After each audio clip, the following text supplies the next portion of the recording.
Ayan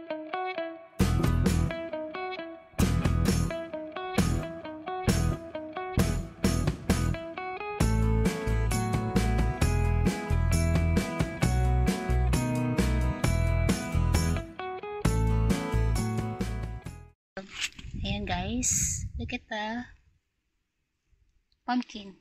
Saan yung iba? Hanapin nyo lang. Ayan o. Diba? Ang dami. So, ha-harvesting ko yan lahat.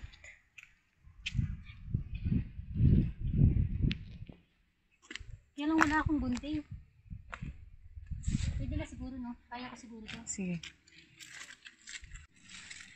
Are you ready for harvest? Tadaan!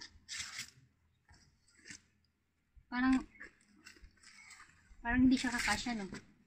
Kasya yan. Ito, mas malaki.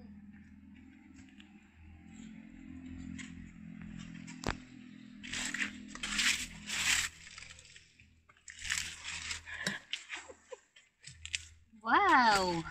Look at that. Di ba ano to, Margaret? Ano, Margaret? Ito? Oo. I'm Family sure yata. marami pang ano dyan, kalabasa. Kasi kailangan gulo-gulo. Harvestin ko na ito lahat. Kantayan ka nga, ang gulo-gulo. Ang gulo-gulo. Nakuha nila, oh. Di ba? Oo. Mas malaki pa sa'yo, She. Thank you, Lord, for the blessing. Ano ko, ang bigat, apakabigat. Wala, ang lalaki. So, mag-mine lang kayo kung gusto nyong bilhin to. Ito cute, oh, parang heart. No? Oo. Wow. Grabe, ang dami, She. Anong gagawin natin dyan? Hindi, pwede naman tong ano. Kung gusto mong magdala ka ng Sa dalawa. market. Ha? Ayan, guys.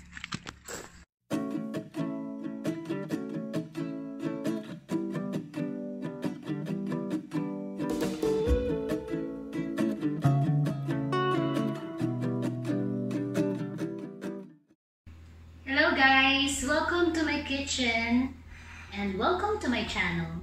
So today's vlog will be, that's Bluey. We will be making a very healthy dinner. So that's the pumpkin soup. So we have the pumpkin, the onions, butter, fresh thyme from the garden, and garlic and knorr cube, and this one, bacon. So I'll put this in the oven later, and then let's start with the let's saute the onion. So this is very quick, easy meal. For me, this is very easy meal, healthy.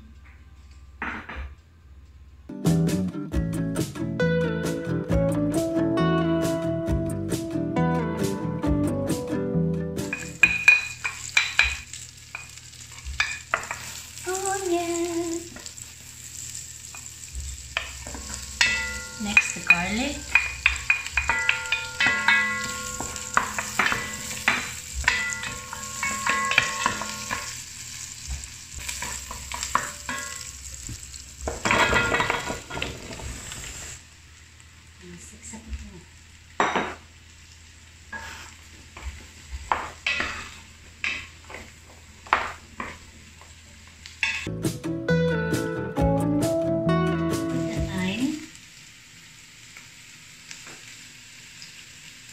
Actually, you can put any herbs you like.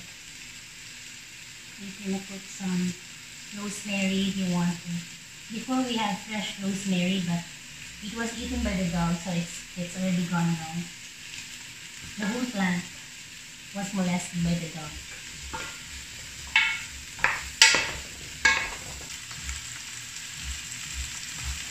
So unfortunately, I don't have fresh ginger. So I'm going to be using the powder.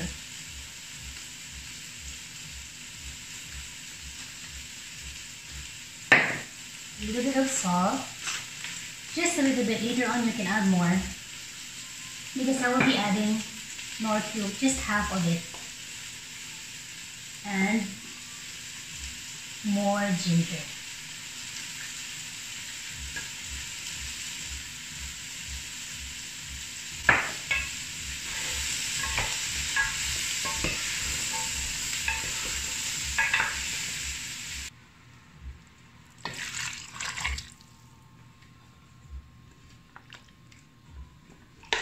Should be okay.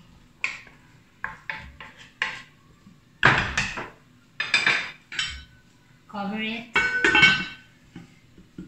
until it's soft and tender.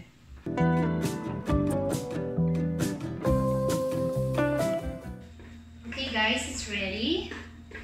It's ready, we just have to wait before we put it in the blender because it's still very hot.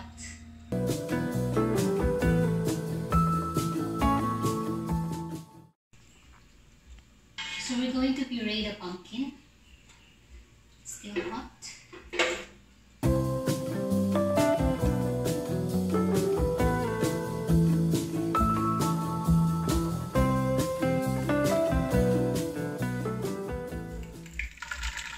Diba? Parang ano lang ng bata. So, this reminds you of your childhood? Oh, I forgot to I forgot to mix this. Never mind, I can mix this now.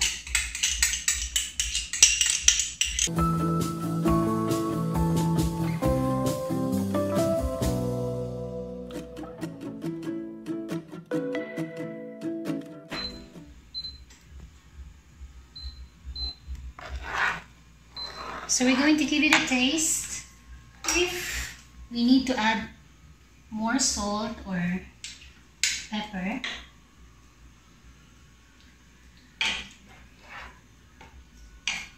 yeah, we need to have more salt, a little bit of salt,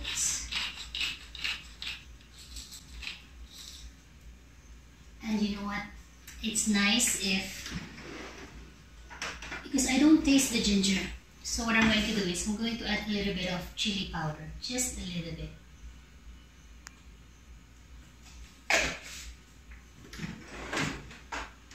Just to give it a kick.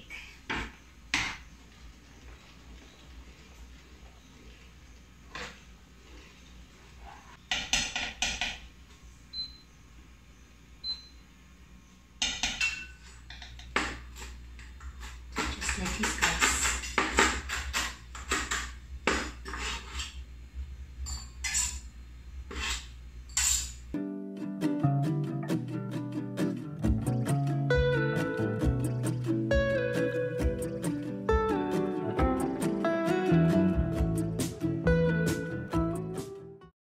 It's ready.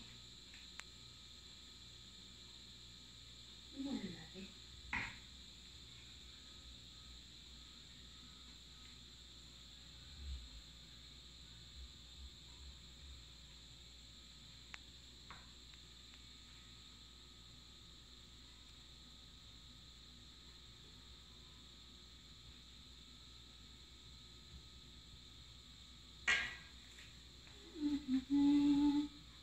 And then put some